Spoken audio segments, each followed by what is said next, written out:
Sir, should I start now? Yeah, Pullo, please start. Okay, sir. Thank you, sir. So, good evening, everybody.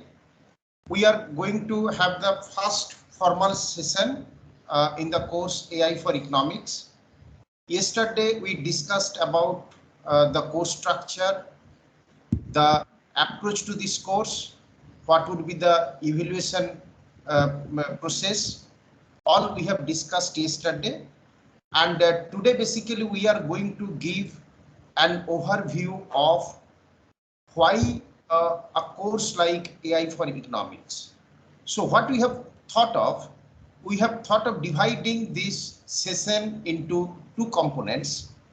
Initially, I'll be speaking roughly about 20 minutes on issues in economics where AI can have potential roles, and then PPC sir will talk about the algorithms to address or resolve those problems, addressing those issues. And for last 10 to 15 minutes, we'll be basically having questions and answers. So this is how we have thought of. Having said that, I'll basically go through some 5 to 6 slides.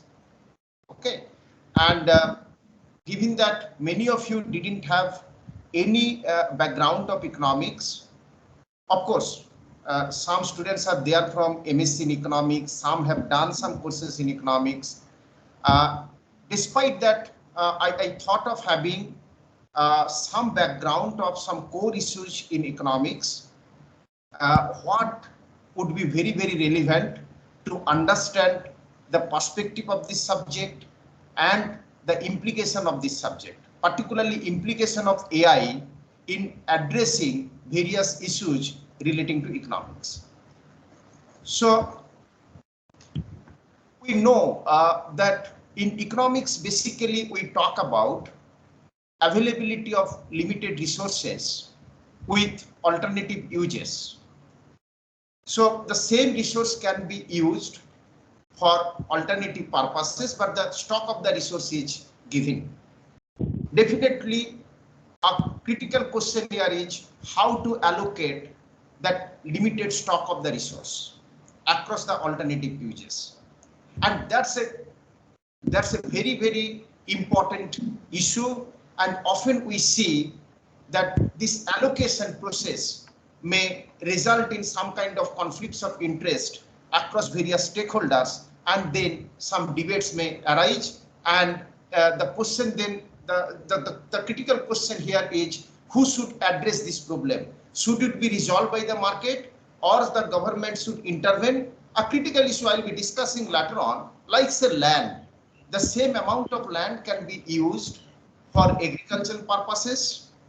It can be allocated for setting factories. It can be allocated for construction of roads. Then how much of land should go for what purposes? Again, even a farmer can also face the challenge of making an appropriate decision in terms of allocating the same amount of land, a given amount of land across various crops. So as consumer, when I go to market, I need to make a decision. How can I use my given income in buying different commodities and accessing various services? So use of limited resources that have alternative usage potential is always a critical issue, how to allocate that limited resources across the alternative uses. Second is, we have unlimited wants, and the wants are very diverse in nature. So the critical questions often we discuss in economics is basically what to produce, how to produce, for whom to produce. And I have brought in another dimension, what is being discussed nowadays, that is when to produce. The time of producing a particular product or delivering a particular service. So if we need to answer these questions, then definitely we need to focus on how to make appropriate decisions. And this is a very, very important aspect in economics. Let me tell you a couple of more issues here. Say, for example, how to produce. If I talk about what to produce, okay, a given set of resource can be used for producing alternative commodities.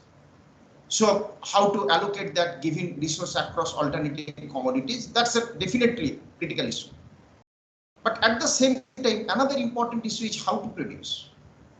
Whether the method of production should be labor intensive, whether it should be capital intensive, whether it should be knowledge intensive, then who should be the target users?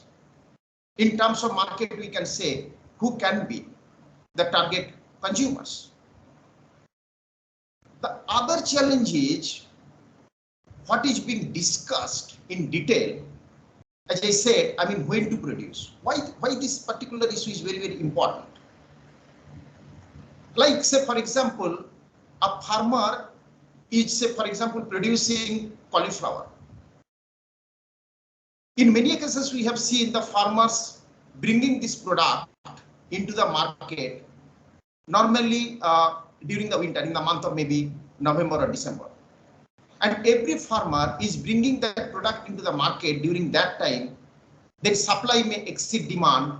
In the process, there will be excess supply in the market and price may go down. Now, what happens if some farmers start producing the same crop, that is cauliflower, under say protective structure, polyhouse, maybe during off season, during the rainy season, and that farmer brings the product into the market during off season when the supply is less, and obviously the farmer can reach higher price. But again, the challenge is following the success of that farmer, other farmers of the locality may also follow the same farmer. Then what will happen in the market? There is a component, the games, the market dynamics. Professor Sunandan Ghosh will be discussing on that. Basically, the conjectural issues. I'm not getting into that detail right now, but what essentially what I'm trying to say is that making decision, appropriate decision, is very, very important in economics, because we are dealing with limited resources that have alternative uses. At the same time, we have unlimited wants that are diverse in nature. I'm just giving you two examples here. Basically, the decision-making issues. Some students are here from economics. We have discussed in the course when I used to teach public finance and policy. I think some of them can recall this particular example what we discussed in the class. One is, say, the first case I'm talking about benefits from alternative options. Here, it is basically a challenge for a government to make the decision. Which policy option to go for? Policy option A, policy option B. Now, if I see the benefits of these policies, for option A, I'm saying that individual 1 gets benefit 80, individual 2 gets benefit 20, and total benefit is 100. I'm assuming that there are only 2 individuals in the economy. Option B, individual 1 is getting benefit of 50, individual 2 is getting benefit of 30, and the total benefit is 80. A critical question here is which policy option to go for. If I go for, say, maximizing benefit, then definitely option A is preferred to option B, because total benefit is 100 here. If I think of minimizing inequality in terms of benefits being reaped by the 2 individuals, then definitely I would prefer option B, because here the benefits, the gap in benefits reaped by the 2 individuals is 20 in case of option 2, whereas it is 60 as high as it is 60 in case of option 1. So in terms of maximization of total benefit, option 1 is preferred. in terms of minimizing inequality, option B is preferred. Now it is a very, very important issue for the government to decide which option to go for. Like always we discuss in economics, the debate between growth and inequality. In many cases, we discuss the fact that they may be contradicting each other. There may be a trade-off between growth and equity. Let us think of case 2, individual preference ordering. Again, suppose there are 3 options and we are seeking individual preference for the 3 individuals, say 1, 2, 3. Here we are assuming that there are 3 individuals, and for every option, the preference is being sought. And this is the preference ordering. For individual 1, option A is the most preferred and option C is the least. Whereas it is in other way for individual 2 and individual 3, and we can see there is inconsistency in preference ordering. Then how to make a decision? There is a component in this course that is discrete choice model. In discrete choice model, often we ask for a ranking. The respondents rank their preference in certain order, and then we go for modeling. In econometrics, typically we estimate ordered logit or ordered probit models. I have a session on that. I'll be discussing in detail on that perspective. But what I'm basically trying to say in this particular context is that it is a challenge to club such inconsistent preference ordering and getting into a consensus in terms of selecting an option that can benefit the most. So in economics, be it for individual, be it for policy decisions, often we face some such complexities, and in this course we have planned to take some such examples, and we'll be designing the AI algorithm. PPC sir is here, Professor Mitra is here, Professor Palas Das is here. They'll be basically discussing about Palas Day is here. I mean, they will be basically discussing about how to design the algorithm that can solve such complex problems. I just give some examples from economics here. One is, as I said, allocation of land across alternative uses. Here the issue is to be resolved from 3 perspectives at least. One is the issue is multidimensional in the sense that land can be used for alternative purposes, and for different users may have different objective function. Second, there may be multiple criteria in terms of what we want, if it is used for, say, for example, agricultural purposes, what we look at when it is used for industrial purposes or for developing infrastructure. So what may be the threshold that, okay, if we get minimum this much benefit, then probably this much of land can be allocated for this purpose. This is a very important issue because land is limited. Same amount of land is used for multiple purposes.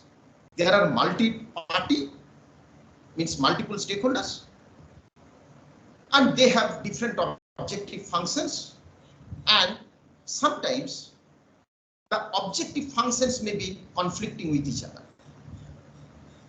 So what criteria to set to make an allocation decision which will satisfy multiple stakeholders and also multiple objective functions. Second, this is a very classic example. Those who are here from economics, we discussed in their public finance course For example, construction of a bridge by the government. How to ensure that there is efficiency in resource allocation?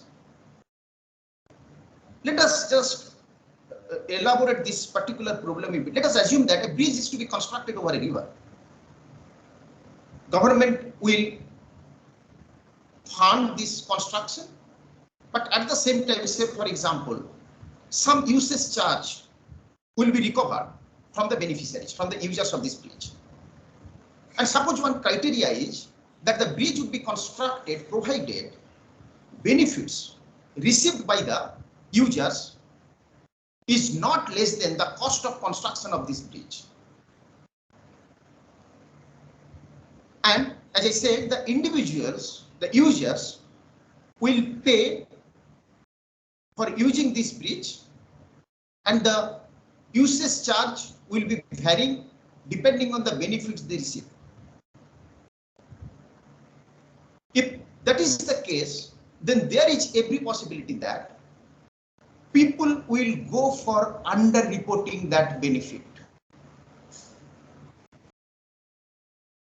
So and there is a possibility that people at large, users at large, will underreport, and in the process, the sum of total benefit would fall short of the cost, and the bridge will not be constructed, and people at large of that locality will be losers.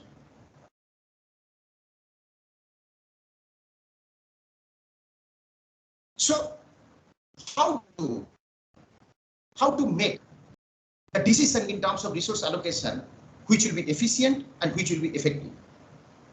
There is a mechanism that we discussed in the class. I'm not getting into that detail. If any one of you is interested, you can search Grove-Clark taxation mechanism. It is basically a penalty mechanism. That okay, if you report in such a way that if you're reporting, because of your reporting, the decision goes against what others are thinking or what others prefer, then you may need to pay a penalty. And in the process, mathematically, we have derived that there will be Nash equilibrium, in the sense that in Nash equilibrium, everybody will be revealing their true benefits, true utility. Again, that's a purely mathematical deduction. But in real life project planning and implementation, often some such issues are faced, particularly in understanding people's perceptions, the potential benefits that they can get from this particular project, and how the government can allocate the fund. Remember one thing, government has also limited fund available that is to be used for alternative purposes, and hence efficient allocation of available fund to the government is also very, very important. The third one that I'm talking about is making strategic decisions by the firms. Again, Professor Ghosh will be discussing in detail in module 3, but I'm basically highlighting one issue here. In today's market, the firms compete largely on the basis of decisions, on strategies. This strategic competition has come up in a big way, particularly after introduction of economic reforms in 1991 and increasing competition in markets of many industries. So today we see the firms compete in the market on the basis of strategies. It may be strategies related to prices. There may be non-price competition like through advertising. There may be competition through innovation. A particular firm may have a set of strategic options. Similarly, the rivals may have strategic sets. Now, when a particular firm, say firm I, makes a strategic decision, how to ensure that that strategic decision would be robust for the firm, knowing strategic conjecture by the other farm is quite uncertain. Let me give an example. Suppose farm I to have larger share in the market. So for example, farm I is going for aggressive campaigning of the product. Question is, how will farm J respond? It is possible that farm I is also advertising, farm J is also following farm I and spending more on advertising. It is possible that farm I is advertising, farm J is going for spending more on promoting the product or expanding the distribution network to reach the consumer faster.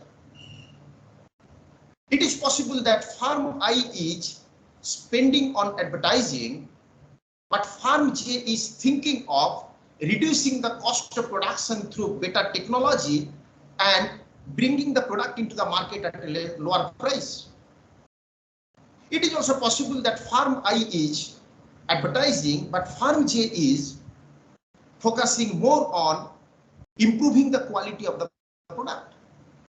So there are diverse possibilities in strategic decisions to be made by the farms. What decision to make? Again, this is a very, very complex situation. It is complex in the sense that when such decisions are to be made by a farm, there are certain potential concerns. One is, what would be the strategic response by the rivals? What would be the response by the consumers, what Professor Ghosh was referring yesterday? And at the same time, what should be the possible interventions by the government? Because in a market, if the price of a product goes up, to a large extent the government may intervene. If the competition in the market is reduced and monopoly power grows, again the government may interfere. The government may intervene into the market through some regulations. We have a Competition Commission of India, what basically looks after the competition related issues in different markets. We have also sectoral regulators, like we have TRAI, we have IRDA, we have SEBI, we have RBI.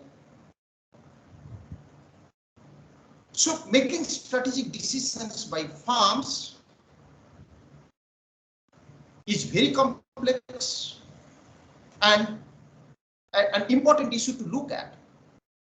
Maybe how AI can help by processing large amount of data relating to the farms, relating to the consumers, and help the farms in making more robust strategic decisions.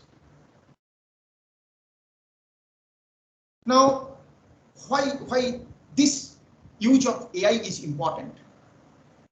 It is basically can be seen from larger perspective of enhancing growth of the economy, basically for enhancing productivity and efficiency, basically facilitating robust decision making, and third one is promoting creation of new products and services. In all these three aspects, AI can help in making appropriate economic decisions. The last slide is basically what we are going to cover in this course relating to the issues that I just highlighted. One is, the first one that we'll start with is making decision in relation to multi-party, multi-criteria, multi-objective functions. Basically decision-making problems in economics and what may be the potential solution approaches. Here we'll also discuss some cases of designing public policies. What may be the potential underlying issues, the contradictions, the trade-offs, utilization of resource efficiency in resource utilization, and how to make a robust policy design. The next one would be basically modeling risks and uncertainties. Again, I discussed about this sometimes back, but here basically we'll be focusing on the uncertainty component. Basically in the line of von Neumann Morgenstern utility function, those who are from economics, you might have come across in some of your courses. Even then, considering others who don't have any background of economics, I have thought of focusing a bit more on this component while I start discussing this module. Then time series forecasting. In economics, in econometric analysis too, last year when I was taking this course, we discussed a bit on time series forecasting. Here definitely will not be discussing about the econometric techniques of time series forecasting. But here we'll be basically focusing on issues relating to forecasting, handling large scale data, right? And how AI can help in that process. Basically moving beyond econometrics in respect of forecasting. And the discrete choice model. Basically, we have multiple or multimodal responses. We have ordered responses. We have binary responses in many cases in terms of preferences, in terms of perceptions. So how to model them? Again, in econometrics, we discussed logic model, probit model, 2-bit model, etc. But here we'll be seeing it from the perspectives of AI. And then understanding market dynamics, what just now I talked about the markets or the behavior of the firms, strategic conjectures, reaction of the consumers, and then potential interventions or regulations by the government. And in relation to that, Professor Ghosh, what he discussed yesterday, he will also be focusing on auctions and negotiation. Particularly, he emphasized on the bargaining process. So this is what we have thought of. If, as PPC sir suggested yesterday, you can think of certain potential problems covering these issues, or even going beyond that, what can be potentially an assignment problem, what can be given weights also while marking. And we can also have thorough discussion on these issues. And as sir suggested, that if we can come up with some interesting and innovative problems and solution approaches, I think that would be the most important outcome, to my understanding, the most important outcome of this course. Thank you very much.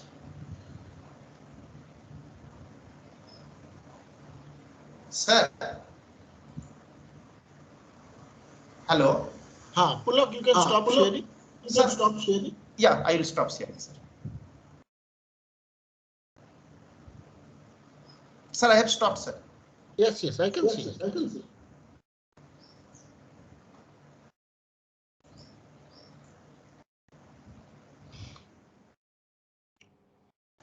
Good afternoon, everybody. Can you all hear me? Yes, sir. Okay, yes, sir. Great.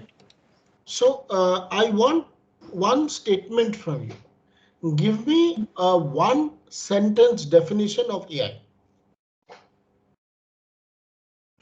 Write it down in the chat box. One sentence definition of AI. Whatever you know about AI, just write one sentence, no more than 15 words.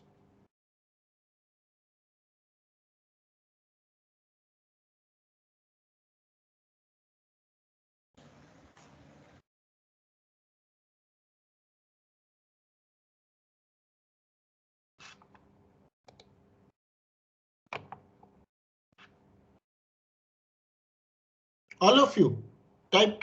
I want to see what is coming. Making machines that work in a similar way to human mind. Teaching machines to mimic human intelligence. Integrating human intelligence in machine. AI is making computers think as humans. Chalo, next. A hope of mimicking human brain. Let's hear a few more. Science of making intelligent machines. Using input to decide the basis of current and past data logically. Something makes humans simulating human intelligence through machines in a collaborative approach. Okay. So, one thing that you all have not addressed in this is the definition of intelligence. The definition of human intelligence. So I would again ask you to now think, write out the sentence without using the term human intelligence, but writing that definition down.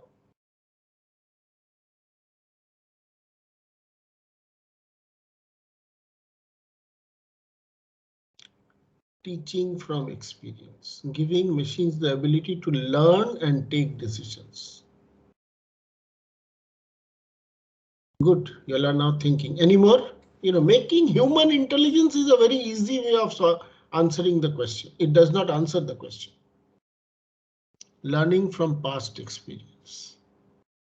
Teaching machines to learn. Making an entity. Okay, let us stop. Let me ask you another question. I hope everybody is watching the chat box. Let me ask you another question. What is the difference between programming and AI? You can write code. For any problem, you can write code. What is the difference between writing code and using AI?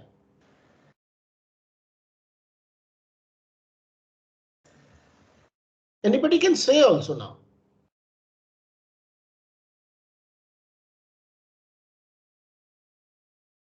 Systems that can think themselves and perform tasks without outside help. Very good. So the heart of AI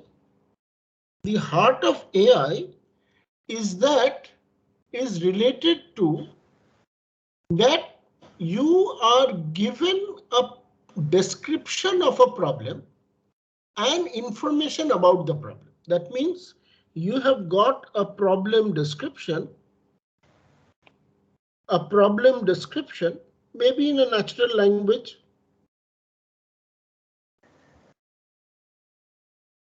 and information about it, which could be data, which could be rules.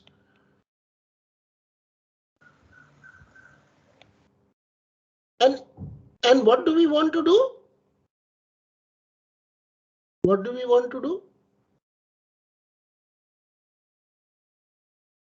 We want to find an automatic solution. And we want to do it for generic problem descriptions, not for a particular problem. I want so I don't want to write code for individual problems. So if you look at human beings, you give the human being a problem description information, this person works it out. And they not only find the solution, they also tell you why they found the solution. They also tell you for another problem how to find the solution. They also tell you all these things. So this is in a sense the heart of AI. And when it is applied to a particular domain, the only thing is that this part becomes a little more specific. Right? So what has AI ML been able to transform? What are its current capability? It's an evolving discipline. Being an evolving discipline, which started several years ago, it is now capable of modeling, prediction, diagnostics, monitoring. This is independent of domains. Decision making, assistance. Secondly, it is capable of transforming heterogeneous data into insights and knowledge. And you can say this happened because of that. If you give this input, that input output is expected to happen 90% of the time. Then for very complex, dynamic, nonlinear processes, for which functional forms cannot be produced, how to create those models. Typically, we want mathematical models. Typically, we want all these. So how to model such very, very complex scenarios? And economics is a very, as Professor Pulak Mishra described. Then is, if I give you a lot of information about something, can you describe it? So yeah, that modeling enables you to describe it. If it's a dynamic system or a static system, enables you to predict about unknown values. Then, you know, it tells you what actions will yield what effects. So prediction, prevention. Then text, other than data, text, signals, events, hundreds of things happen in the world. So what are those patterns? Whether it's a trading pattern, whether it's an economic trend pattern, whether it's a human trend pattern, whether it's a sentiment pattern, whatever it is. Then learning. As and when you start improving the solution, you start learning. And then, as we just discussed, optimization. And this optimization is complex. Risk prevention, Robert mentioned. Safety improvement. Then, when you do all this mathematics, you know, you finally have to explain to another person. So how do you produce humanly analyzable results? You cannot suddenly say a black box that if you give this input, that is the output. Why is that the output? Because I told you so. So how can you explain if a doctor tells you that you have this problem, you should do this, then they will ask you now, can you tell me why? Another important thing is human beings being the benchmark of intelligence, as you said. So gathering this knowledge from human experts. And finally, in many cases, we have cognitive AI and enabling sustainable solutions. So let me ask you, give me specific problems in AI for where AI is to be used for economics. Write or tell, speak out or tell in the chat box specific problems where you combine AI and economics, where anything else is not so easily used. Whatever comes to your mind. Anybody?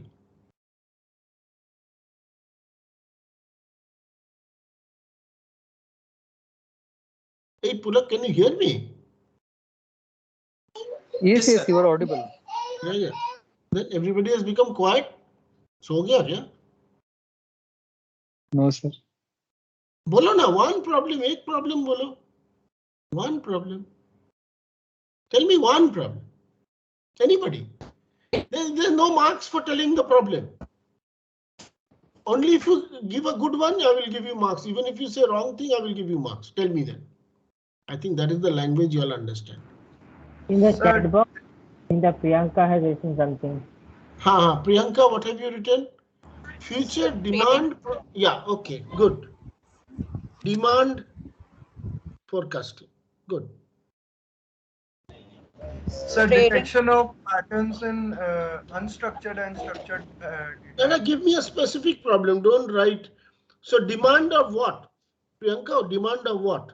Sir, of any product or any commodity we can predict. Tell me one name. What is what you want to do? Maybe you can take an example of a Maggie or some other product.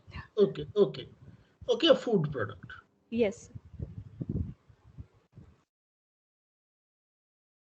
Okay. Next.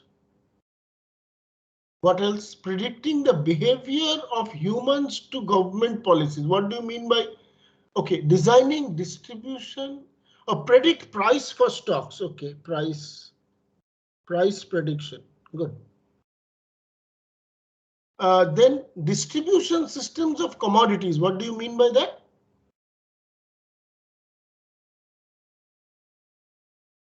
What do you mean, Nikhil? What do you mean by distribution systems of commodities?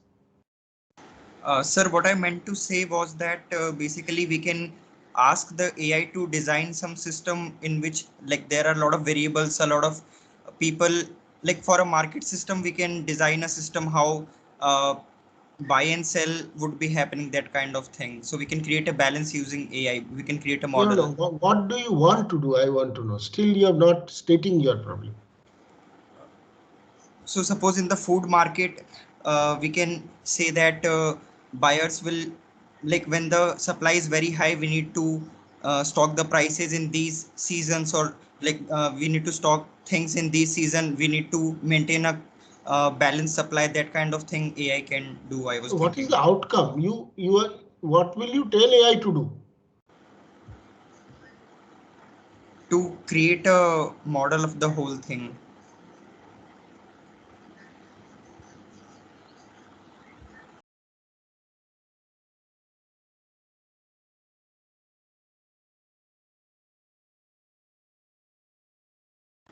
I'll come back, sir. Once I'll think over again.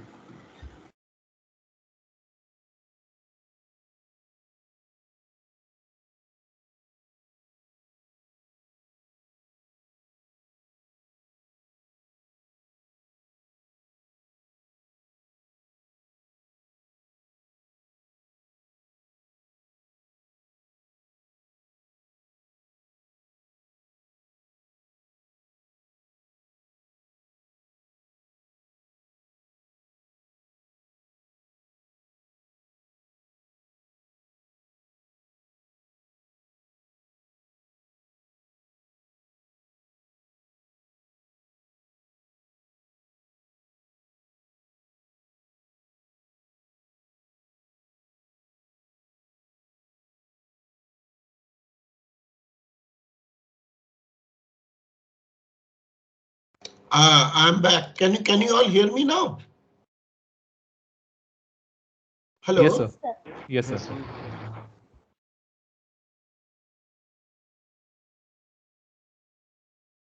I'm sorry, I got lost. So 1 minute. 1 minute. This is the only problem with this online business.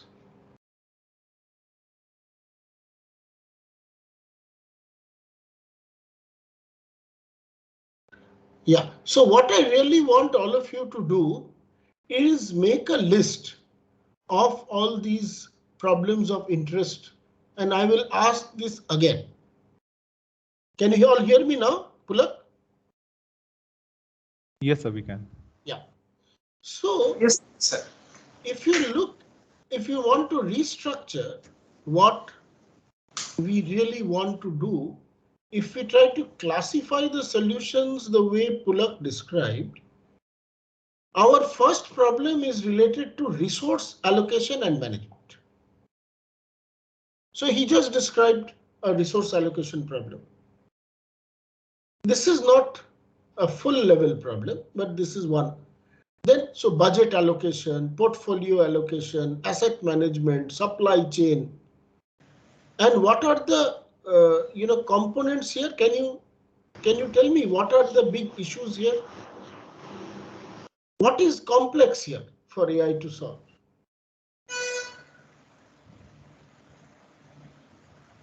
What did Professor Pulak Mishra just say?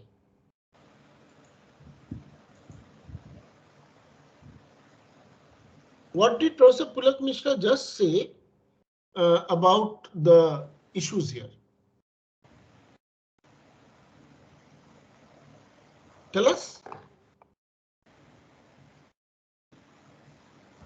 Sir, basically data is pretty much available everywhere relating to all these sectors, but it is not in a structured format to get some inferences from. No, first thing is, for example, unstructured data is what you're saying. Yes, sir. Unstructured heterogeneous data.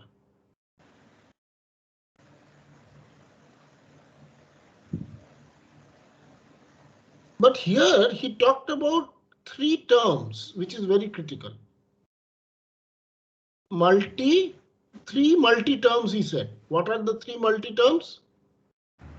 Multi-dimensional optimization. Correct. Multi-criteria, Multi-part. multi-dimensional, and multi-objective. Objective is criteria. Criteria and objective are same. Like there This are many. is the complexity. That there are more than one objectives, and the objectives could be conflicting with each other. If you minimize one, the other goes haywire. Like he just showed an example. Maximizing profit and equality may not work together, may work together. Then multiple dimensions. You know, you have got area, you have got power, you have got energy, you have got speed, all these to optimize. You're doing a transportation system and multi-party. So this is the first and most difficult thing in resource allocation. Now, when you come to scenario analysis, all of you are talking about forecasting. So here, obviously, unstructured heterogeneous data is there. But what else is other than in data, other than unstructured heterogeneous, what else is there in data?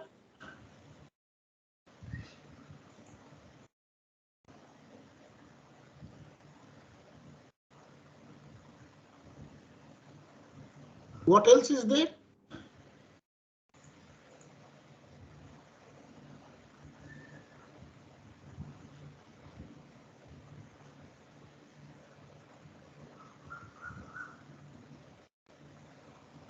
Data is incomplete. And can you tell me what human beings can do with incomplete data?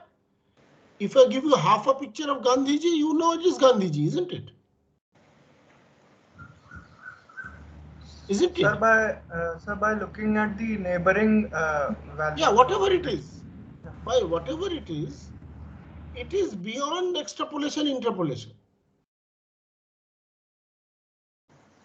It is beyond extrapolation, interpolation that how to handle incomplete data, and another important thing is uncertainty.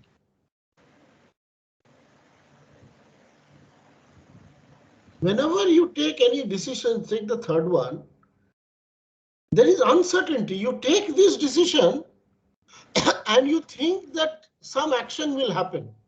So in the third category, this uncertainty is a big factor. What happens is you take a decision D, and do you think that this decision is deterministic? If you take this action, exactly this will happen in economics.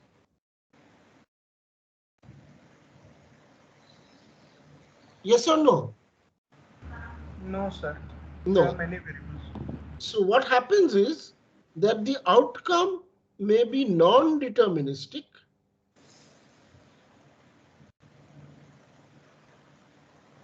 And sometimes to model this non-determinism, what do you use?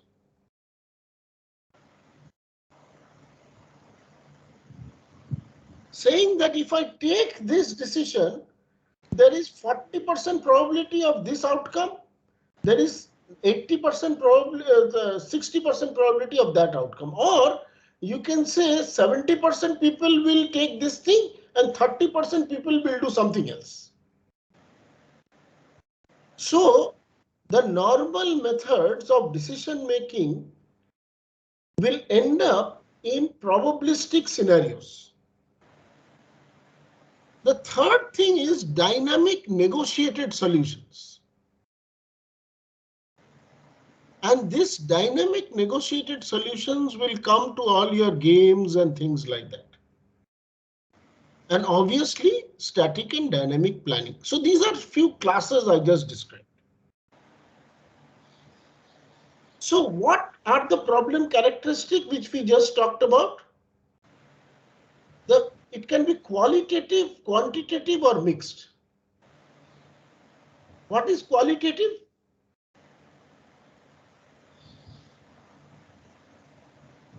Can you tell me what is qualitative here? Quality of data.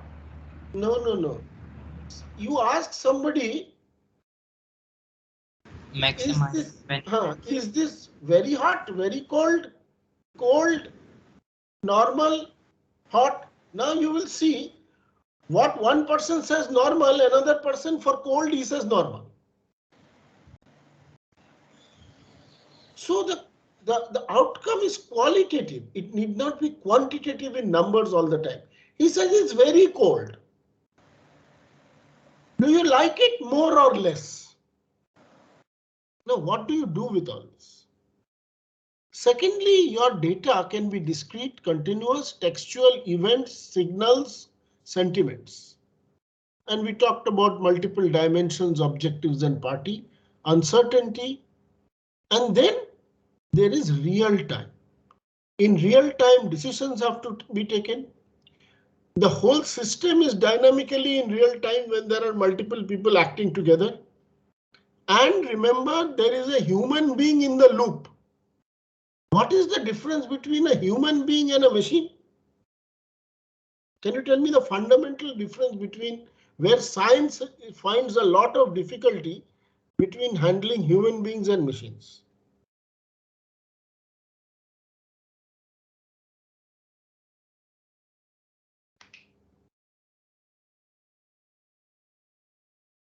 Give me one or two examples where just give me any one test which will give you an idea. Think is a different thing. How do you know human beings cannot think? How do you know machines cannot lie? All that has been done. What is the difference between a human being and a machine? Sir, characteristics of humans like emotions and innate characteristics. Example is emotional. Yeah. See, Emotional normally, I'll tell you a very simple test which always normally works is that a scientifically designed machine, if you give a same set of inputs, you are expected to get the same set of outputs, right? Isn't it? A typical. In a human being, if you give the same input 3 times, you can get 3 different outputs. That is where you said no, emotion, liking, etc. will come into the picture. So human beings, that is why repeatability in physics is different from repeatability in psychology. A scientific repeatability which happens in physics or which happens in chemistry or which happens in biology are all different. And the more you move into the unknown human domain, so this human in the loop, and as you just pointed out, that a human being is just not a logical entity. So the human being is not merely a logical entity. That is why somebody got a Nobel Prize and a new field of economics came up called. What is it called? Which considered human psychology? Behavioral economics. So some of the areas where there is overlap is in optimization, solution space exploration, decision making, prediction, uncertainty handling, multi-party games, data and text mining, query processing, sentiment analysis, etc. I've written query twice, but it should be once. So these are areas where AI can significantly help. And here are the AI topics which are relevant. Heuristic search, multi-objective optimization, stochastic exploration, logical deduction. There are techniques called Bayesian and fuzzy reasoning. Have you heard of fuzzy logic? Then there is this whole theory of games and algorithmic games. And then obviously machine learning and deep neural networks are the heart and the most crazy things that they are able to do today. Then language processing. Language is at the heart. It is the holy grail of computing. If you can understand natural language, then you have probably solved most of the AI problems. Then today people are tackling emotions, and there is a whole field of sentiment analysis. There is a whole field called, you know what is this?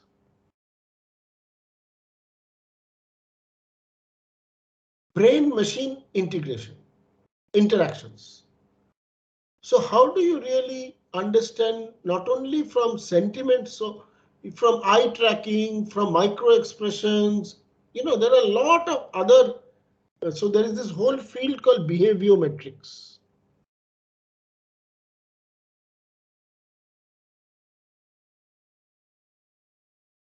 And this whole field of behaviometrics is very relevant because it produces concrete data for sentiment analysis.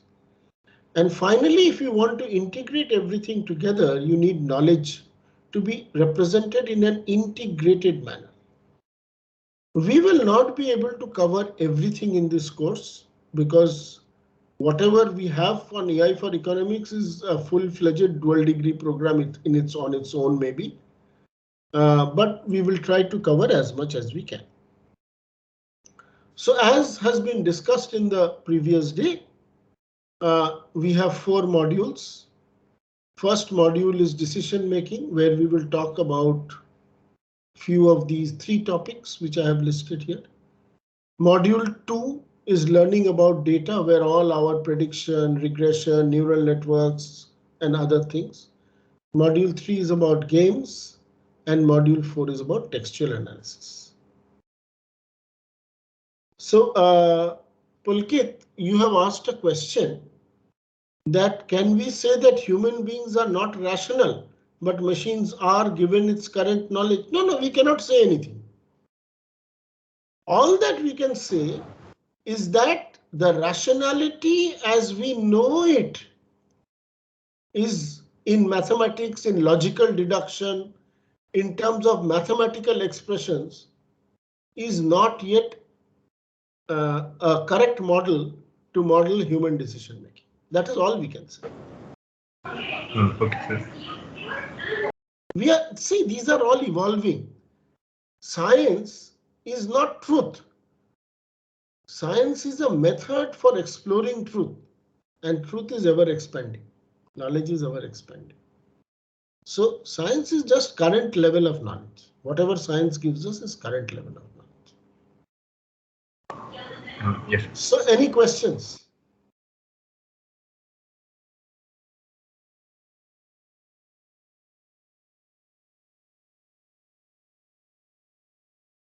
So I think instead of talking for 20 minutes, we have both spoken for 30 minutes, but still if you have questions, we'll be happy to take them.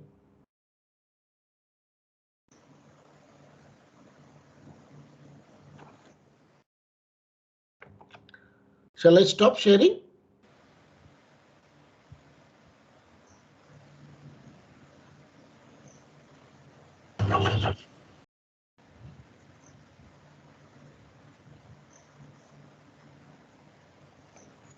Right. Good. Anybody has any questions?